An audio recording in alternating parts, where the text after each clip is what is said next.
Hello and welcome to Bicules. आज के lecture में हम क्लास 11 की एनसीईआरटी का एक चैप्टर पढ़ेंगे जिसका नाम है बायोलॉजिकल क्लासिफिकेशन। इससे पहले वाला चैप्टर यानी कि लिविंग वर्ल्ड, उसमें आपने पढ़ा होगा कि अब तक अर्थ पे लगभग 1.7 से 1.8 मिलियन स्पीसीज डिस्कवर हो चुकी हैं। तो अगर आप चाहते हो कि आप इन स्पीसीज के बारे में ढंग से पढ़ पाओ तो ये ज़रूरी है कि इन स्पीसीज को क्लासीफाई किया जाए। क्लासिफिकेशन का सिंपल सा मतलब ये है कि सिमिलैरिटीज़ के बेसिस पे, सिमिलैरिटीज़ या फिर डिससिमिलैरिटीज़ के बेसिस पे ऑर्गेनिजम्स को डिफरेंट कैटेगरीज में प्लेस कर दिया जाए। लेट से कुछ ऑर्गेनिजम्स हैं, इनमें कुछ सिमिलैरिटीज़ हैं, तो चलो इन्हें एक कैटेगरी में रख देते हैं और ऐसे कर कर काफ़ी सारी कैटेगरीज बना दी सिमिलैरिटीज़ और डिससिमिलैरिटीज़ के बेसिस पे। अब आपको क्या लगता है कि सबसे पहले जब किसी ने कोशिश की होगी कि चलो ऑर्गेनिज्म को क्लासीफाई करते हैं, उसने क्लासिफिकेशन के लिए जो भी क्राइटेरिया यूज़ किया होगा, क्या वो क्राइटेरिया बिल्कुल परफेक्ट होगा? क्या वो आज भी एप्लीकेबल होगा? ऐसा तो नहीं है। तो मतलब काफ़ी सारे साइंटिस्ट अपनी अप्रोचेस लेकर आए, काफ़ी सारे साइंटिस्ट ने ये कोशिश की कि चलो ऑर्गेनिजम्स को क्लासीफाई करते हैं, और इन सिस्टम्स में काफ़ी सारे ड्रॉबैक भी थे और धीरे धीरे एक क्लासिफिकेशन सिस्टम आया जिसको हम बोलते हैं 5 किंगडम क्लासिफिकेशन, जो आज तक भी एक्सेप्टेबल है। तो इस लेक्चर में बेसिकली हम हर क्लासिफिकेशन के बारे में बात करेंगे जो अब तक हुआ है और कैसे 5 किंगडम क्लासिफिकेशन इवॉल्व हुआ, इसके बारे में भी बात करेंगे।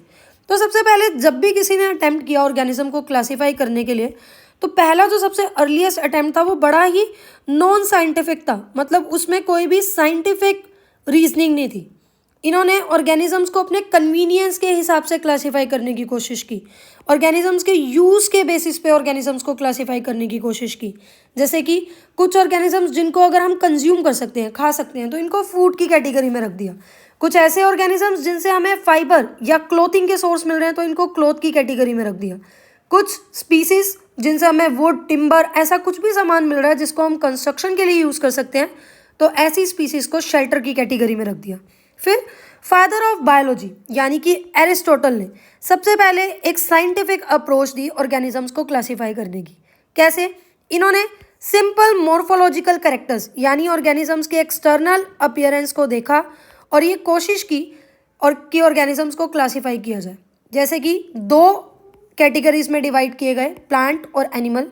प्लांट में भी जो बिल्कुल छोटे छोटे पौधे थे उनको हर्ब्स में रखा गया, जो छोटी छोटी झाड़ियाँ थी उनको श्रब्स में रखा गया, और कुछ बड़े बड़े पौधे उनको ट्रीज की कैटेगरी में रखा गया। सिमिलर वे में एनिमल्स को क्लासीफाई किया गया रेड ब्लड के बेसिस पे। जैसे हम लोग हैं, हमारा ब्लड अगर निकाल कर देखो तो रेड है, पर क्या कॉकरोचेस का ब्लड रेड है? नहीं ना। तो ऐसे ही जिन ऑर्गेनिजम्स के पास रेड ब्लड है उनको ई नेमा में रखा, और जिनके पास रेड ब्लड नहीं है उसको ए नेमा में रखा। आई होप ये आपको क्लियर हो चुका होगा। फिर आए लीनियस, और लीनियस ने पहला ढंग से एक क्लासिफिकेशन सिस्टम दिया जिसको हम बोलते हैं 2 किंगडम सिस्टम। 2 किंगडम सिस्टम में इन्होंने क्या किया, सेल वॉल के बेसिस पे कि अगर सेल वॉल प्रेजेंट है तो उन ऑर्गेनिजम्स को प्लांट की कैटेगरी में रख दो, और अगर सेल वॉल एब्सेंट है तो इन ऑर्गेनिजम्स को एनिमल की कैटेगरी में रख दो। तो अब हुआ क्या, देखिए, लीनियस ने यूज़ किया एक क्राइटेरिया कि अगर सेल वॉल है तो इनको प्लांट की कैटेगरी में रख दो। इस हिसाब से इन्होंने bacteria, blue green algae, fungi, mosses, ferns, gymnosperm, angiosperm सभी को प्लांट की कैटेगरी में रख दिया। पर यहाँ से दिक्कत क्या हुई, जस्ट बिकॉज इनके पास सेल वॉल प्रेजेंट है, इन सब का ये मतलब नहीं है कि ये सारे प्लांट की कैटेगरी में आएंगे। कैसे? क्योंकि बैक्टीरिया, माना बैक्टीरिया के पास सेल वॉल प्रेजेंट है और प्लांट के पास भी सेल वॉल प्रेजेंट है, पर बैक्टीरिया और ब्लू ग्रीन एल्गी ये प्रोकैरियोटिक है और प्लांट्स यूकैरियोटिक है। मतलब इस सिस्टम का जो मेजर पहला ड्रॉबैक था वो ये था कि ये प्रोकैरियोट्स और यूकैरियोट्स में डिस्टिंग्विश नहीं कर पाए। दूसरा ड्रॉबैक था कि ये यूनिसेलुलर और मल्टी सेलुलर में डिस्टिंग्विश नहीं कर पाए। कैसे? देखिए, क्लेमाइडोमोनास जो कि यूनिसेलुलर है और स्पायरोगायरा जो कि मल्टी सेलुलर है, इन्होंने यूनिसेलुलर और मल्टी सेलुलर को एक साथ प्लेस कर दिया। और तीसरा जो ड्रॉबैक था वो ये था, तीसरा ड्रॉबैक ये था कि ये ऑटोट्रॉप्स और हीटरोट्रॉप्स को डिस्टिंग्विश नहीं कर पाए। कैसे? इन्होंने प्लांट और फंजाई को एक साथ रख दिया क्योंकि उनके पास सेल वॉल है, पर फंजाई हीटरोट्रॉपिक है और प्लांट ऑटोट्रॉपिक है। और तो और चलो माना इनके पास सेल वॉल है, पर इनकी सेल वॉल की कंपोजिशन भी डिफर करती है। जैसे फंजाई में जो सेल वॉल है वो काइटिन की बनी हुई है और प्लांट में जो सेल वॉल है वो सेलुलोज की बनी हुई है।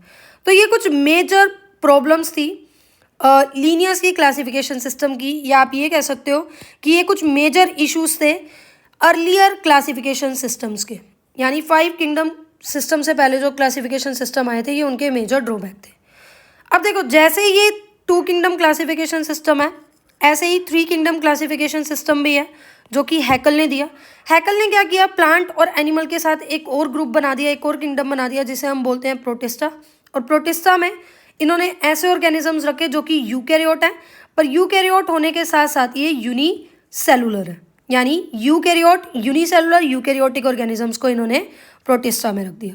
ऐसे ही कोपलैंड ने 4 किंगडम क्लासिफिकेशन दिया। इन्होंने प्लांट, एनिमल और प्रोटिस्टा के साथ साथ एक और किंगडम दिया जिसको हम बोलते हैं मोनेरा।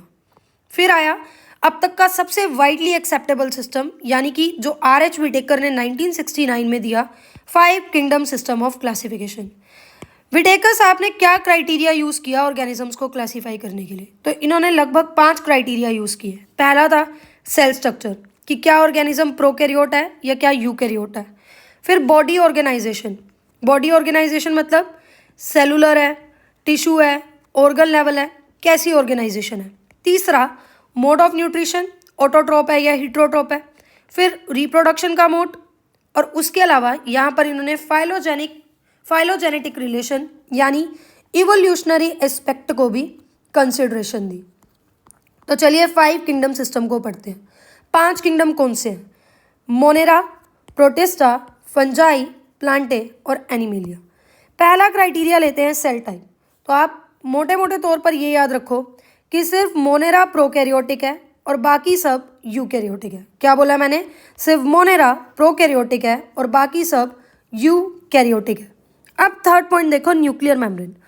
आपने थोड़ी सी भी अगर आपको बायोलॉजी की नॉलेज होगी तो आपको ये पता होगा कि 9th क्लास में भी इवन आप पढ़ते हो कि जो प्रोकैरियोट्स होते हैं उनके पास वेल डिफाइंड न्यूक्लियर नहीं है, वेल डिफाइंड न्यूक्लियर रीजन नहीं है और न्यूक्लियर मेम्ब्रेन एब्सेंट है।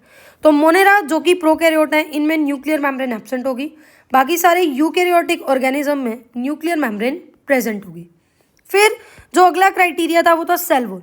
सेल वॉल के लिए याद रखो मोटे मोटे तौर पर ये बात कि सिर्फ एनिमेलिया ऐसा ग्रुप है जिसमें सेल वॉल एब्सेंट है, बाकी सब में सेल वॉल प्रेजेंट है, ठीक है, लेकिन अलग अलग सब्सटेंसेस की बनी होगी। जैसे मोनेरा यानी कि जिनमें हम बैक्टीरिया की बात करते हैं, तो बैक्टीरिया में सेल वॉल नॉन सेलुलोजिक होगी, यानी कि पॉलीसेकेराइड और अमाइनो एसिड से बनी होगी। प्रोटिस्टा में कुछ ही ऑर्गेनिजम्स के अंदर सेल वॉल मिलेगी। फंजाई में सेल वॉल मिलेगी और वो काइटिन की बनी होगी। प्लांटे में सेल वॉल प्रेजेंट होगी और वो सेलुलोज की बनी होगी। और एनिमल में तो हमने अभी बोला कि भूल जाओगी सेल वॉल होगी, एनिमल में सेल वॉल एब्सेंट होगी। बॉडी ऑर्गेनाइजेशन की बात करें तो मोनेरा यानी कि बैक्टीरिया यूनिसेलुलर है, प्रोटिस्टा भी यूनिसेलुलर है। उसके अलावा फंजाई तक आते आते मल्टी सेलुलर हो जाते हैं या ये सेल्स एग्रीगेट कर कर लूज टिश्यू बना लेते हैं। प्लांट्स में हमें टिश्यू लेवल ऑर्गेनाइजेशन भी दिखेगी और ऑर्गन लेवल ऑर्गेनाइजेशन भी दिखेगी। एनिमल्स में तो ऑर्गन सिस्टम लेवल ऑर्गेनाइजेशन तक भी देखा जाएगा। लास्टली हम बात करेंगे मोड ऑफ न्यूट्रिशन की। मोड ऑफ न्यूट्रिशन की बात करें तो यहाँ 2 तरह का मोड हो सकता है। एक ऑटोट्रोपिक, पहला क्या है ऑटोट्रोपिक, और दूसरा हीटरोट्रोपिक। ऑटो का मतलब होता है सेल्फ, ऐसे ऑर्गेनिजम्स जो अपना खाना खुद बनाए, यानी कि ऑटोट्रोपिक ऑर्गेनिजम्स ऐसे हैं जो अपना खाना खुद बना रहे। ऑटोट्रोपिक भी 2 तरह के हो सकते हैं, कीमोसिंथेटिक मतलब जो आसपास के इनऑर्गेनिक केमिकल सब्सटेंसेस को यूज़ कर कर अपना खाना बनाए, और फोटोसिंथेटिक, फोटो का मतलब लाइट, यानी कि लाइट को यूज़ कर कर अपना खाना बनाए। इसी तरह से हीटरोट्रोपिक भी 2 तरह के हो सकते हैं, एक सैप्रोफिटिक यानी जो डेड ऑर्गेनिजम्स के ऊपर फीड करे, और एक पैरासिटिक यानी कि जो लिविंग ऑर्गेनिज्म से अपना न्यूट्रिशन एक्वायर करे। आई होप आपको यहाँ तक समझ आया होगा। उसके बाद जो टॉपिक है ये हम ऑलरेडी पढ़ चुके हैं। उसके बाद एनसीईआरटी के सीक्वेंस के हिसाब से ये बताया हुआ है कि अर्लियर क्लासिफिकेशन सिस्टम में क्या क्या इशू थे। तो ये हम ऑलरेडी लीनियस की 2 किंगडम क्लासिफिकेशन के साथ ड्रॉबैक्स के तौर पर पढ़ चुके हैं।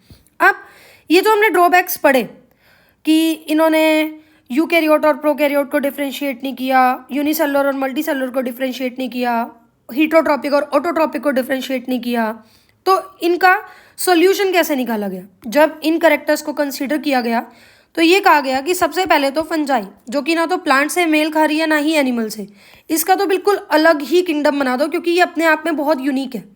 दूसरा, जितने भी प्रोकैरियोट्स हैं चलो उन्हें मोनेरा में प्लेस करो। सिर्फ मोनेरा के अंदर ऐसे ऑर्गेनिजम्स आएंगे जो कि प्रोकैरियोट हैं, बाकी सारे किंगडम्स के अंदर यूकैरियोटिक ऑर्गेनिजम्स आएंगे। फिर ऐसे ऑर्गेनिजम्स जो कि यूकैरियोट हैं पर यूनिसेलुलर है, इनको प्रोटिस्टा में रख दो। प्रोटिस्टा में रखने का फ़ायदा क्या हुआ?